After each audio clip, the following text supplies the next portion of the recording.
সোনাকে বাঁচানোর জন্য সূর্য দীপা আর রূপার সমস্ত জিনিস ফেলে দিল। সম্পূর্ণটি জানতে ভিডিওটি স্কিপ না করে দেখতে থাকুন। পর্বে আপনারা দেখতে পাবেন ডাক্তার বলে সোনাকে ভালো করে তুলতে ওর সামনে দীপা আর রূপার কথা তুলবেন না। উর্মি বলে এটা সম্ভব নাকি, সোনাকে নাকি ওর মা আর বোনের কথা ভুলে যেতে হবে, এটা কি করে সম্ভব? তখন প্রবীর বলে আচ্ছা ডাক্তার, এছাড়া কি আর অন্য কোনো রাস্তা নেই? এটা তো অবাস্তব। তখন ডাক্তার বলে এই কঠিন সময় আপনাদের সকলকে শক্ত থাকতে হবে। সোনার রোগটা কিন্তু শরীরের নয়, মানসিক রোগ। তখন জয় বলে আচ্ছা আপনি একটা সত্যি কথা বলুন তো, আমাদের সোনা আবার আগের মতন ঠিক হয়ে যাবে তো?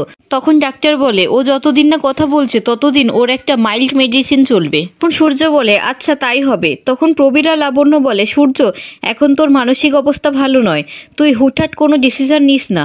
তখন সূর্য বলে মা আমি অনেক ভেবেচিন্তেই এই ডিসিশনটা নিয়েছি। তখন জয় বলে দাদাই তুই ভেবেচিন্তে কথাগুলো বলছিস তো? তখন সূর্য বলে দেখ ভাই, আমি অনেক চেষ্টা করেছিলাম কিন্তু দীপা আর রূপাকে বাঁচাতে পারিনি। আমি জানি না ওরা কোথায় আছে, কেমন আছে, কিন্তু যে আমার চোখের সামনে আছে তাকে আমাকে বাঁচাতেই হবে।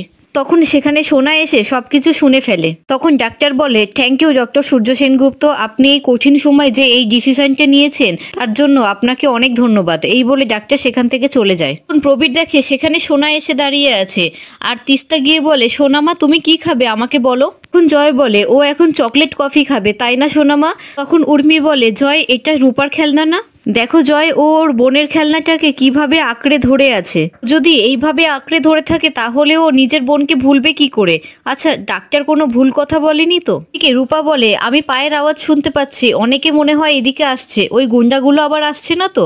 রূপা দেখে কয়েকজন লোক সেখান থেকে যাচ্ছে আর রূপা বলে আমি শুধুই ভয় পাচ্ছিলাম, গুন্ডাগুলো আসেনি। কিন্তু রূপা এবার এই কাকুটাকে নিয়ে যাবে কি করে? তখন রূপা নারকেল গাছের বড় পাতা দেখতে পায়। তারপর রূপা নারকেল গাছের পাতার মধ্যে ফান্টুসকে শোয়ায় আর বলে রূপা তোমার কিচ্ছু হতে দেবে না, রূপা তোমাকে লাট্টুর কাছে নিয়ে যাবেই, রূপার যতই কষ্ট হোক না কেন। রূপা ফান্টুসকে নারকেল গাছের পাতার মধ্যে শুয়ে টানতে টানতে নিয়ে যায়। এদিকে ডাক্তার দীপাকে দেখে আর আশ্রমের গুরুজি বলে এখন কি অবস্থা? তখন ডাক্তার বলে বেঁচে গেছি ঠিকই, কিন্তু মানসিক ক্ষতি ওনার অনেক হয়েছে। তখন গুরুজি বলে এখানে রেখে ওনার চিকিৎসা করা যাবে তো?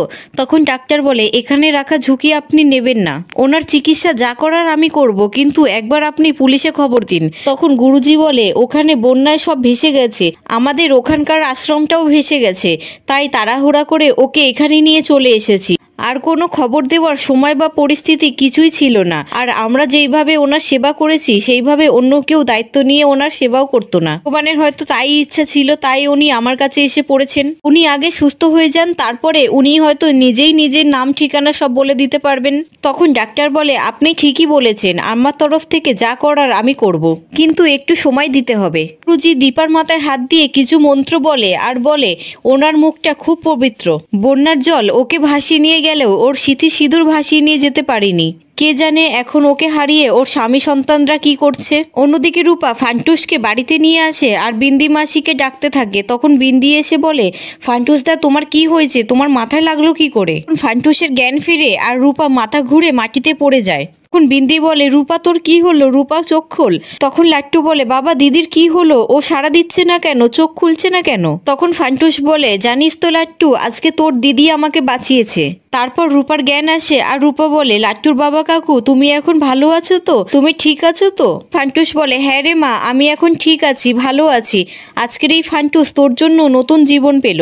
তখন রূপা বলে আমি যা করেছি সব লাট্টুর জন্য করেছি, তোমার যদি কিছু হয়ে যেত তাহলে লাট্টুকে কে দেখতো? লাট্টুর বাবা কাকু তোমার মাথায় তো ব্যথা করছে, আমি এক্ষুনি আসছি। তারপর রূপা কিছু পাতা নিয়ে এসে হাতে ডোলে রস বের করে আর বিন্দিকে বলে মাসি তুমি একটু কাকুর পট্টিটা খুলে দাও না। তারপর বিন্দি পট্টিটা খুলে দেয় আর রূপা ফান্টুসের কপালে সেই পাতার রস লাগিয়ে দেয়।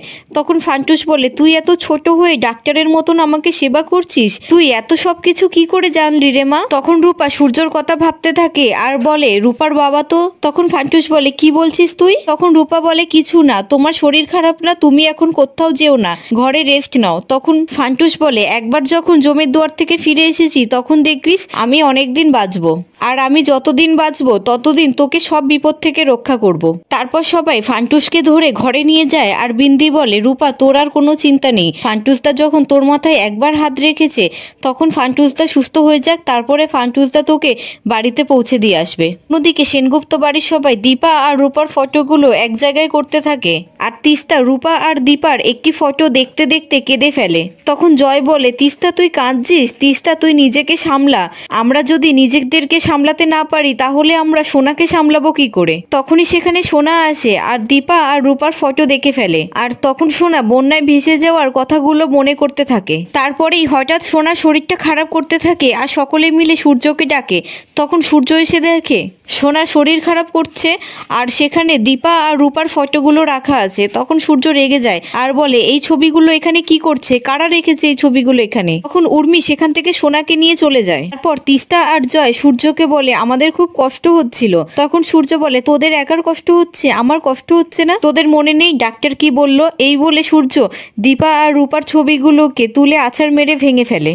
তখন প্রবীর বলে, সূর্য তুই নিজেকে সামলা, ডাক্তার কি বলেছে তোর মনে নেই? তোকে আগে নিজেকে সামলাতে হবে। তখন তিস্তা বলে, জেঠু আমরা বুঝতে পারিনি সোনা এতটা রিয়াক্ট করবে। তখন লাবণ্য বলে, সূর্য ওদের ভুল হয়ে গেছে, ওরা তো স্বীকার করছে, আসলে রূপা আর দীপাকে সবাই মিস করছিল তো তাই ছবিগুলোকে এখানে রেখেছে। তখন সূর্য বলে, ও ওদেরকে মিস করছিল বলে ওদের ছবিগুলোকে এখানে সোনার মায়ের সামনে সাজিয়ে রাখা হবে? ওদের ছবিগুলোকে এখানে সাজিয়ে রাখলে আর ওদেরকে মিস করতে হবে না? তোমাদের কাছে হয়তো ওরা নেই, কিন্তু ওরা সবসময় আমার বুকের ভিতরে আছে, আমার হৃদয়। ওদেরকে আমি প্রত্যেক সেকেন্ডে প্রত্যেক মুহূর্তে মিস করি, প্রত্যেকটা মুহূর্তে ওদের কথা আমার মনে পড়ে। ওই বানের জলে ভেসে যাওয়ার মুহূর্তটাও আমার মনে পড়ে আর আমাকে কুড়ে কুড়ে খায়। তোমরা জানো প্রত্যেকটা সেকেন্ডে আমি নিজেকে মানিয়ে চলেছি, আমি নিজেকে বোঝাচ্ছি কেন যেন আমি চাই যে আমার কাছে আছে তাকে অন্তত বাঁচাতে। আমি এই বাড়ির প্রত্যেকটা কোণায় সব জায়গায় দীপা আর রূপাকে দেখতে পাই। আমি চাই ওরা আবার আমার কাছে ফিরে আসুক, কিন্তু ওরা আমার কাছে ফিরছে না।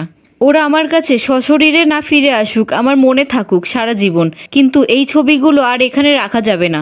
আমার সোনামাকে আর বাঁচানো যাবে না, আমার কাছে যে আছে আমি এখন তাকে বাঁচাতে চাই। সূর্য নিচ থেকে ছবিগুলো তুলতে যায় আর সূর্যর হাত কেটে যায়। তখন সূর্য ফটোগুলো হাতে নিয়ে বলে, সবকিছু কেমন ঠিক হয়ে গেছিল, আমার জন্য রূপা আর দীপা এত বছর দূরে ছিল, কিছু যখন আবার ঠিক হয়ে গেল তখন দেখো ভাগ্যের কি পরিহাস, সবকিছু আবার তছনছ হয়ে গেল। আমাকে বাঁচানোর জন্য রূপা আর দীপার ছবিগুলো যদি আমাকে ফেলে দিতে হয় আমি তাই দেব। এই বলে সূর্য একটা ব্রিটকেস নিয়ে এসে তার মধ্যে দীপা আর রূপার সমস্ত ছবি ভরে রাখে আর বলে, আমি বাক্সবন্দি করে দিলাম আমার সমস্ত স্মৃতি, আমার ভালোবাসাকে। আমার সোনামাকে বাঁচানোর জন্য আমি তো এইটুকু করতেই পারি, তাই না বাবা? পর সূর্য ব্রিটকেসটা নিয়ে বাইরে ফেলতে যায়, তখন ব্রিটকেসটা খুলে দীপা আর রূপার ছবিটা ঘরেই পড়ে যায়। তখন সূর্য দীপা আর রূপার সমস্ত স্মৃতিগুলোকে ভাবতে থাকে।